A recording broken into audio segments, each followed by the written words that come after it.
আলহামদুলিল্লাহ আলহামদুলিল্লাহ আলা কুল্লি হাল।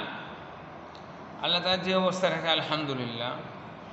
দান সদকার একটা আশ্চর্যকর ফজিলতের হাদিস তাবরানী বাইহাকের মধ্যে আসতে রাসূলুল্লাহ সাল্লাল্লাহু আলাইহি ওয়াসাল্লাম বলছেন, নিশ্চয়ই দান সদকা কবরের আযাব বন্ধ করে দেয়। সুবহানাল্লাহ।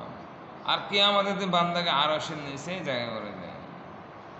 তো আপনার কোনো আত্মীয় স্বজন যদি মারা যায়, বাবা মা ভাই বোন যারাই মারা গেছে, তাদের উদ্দেশ্যে আপনি দান করেন, দেখবেন তাদের কবরে আযাব আল্লাহ মাফ করে দেবেন ইনশাআল্লাহ।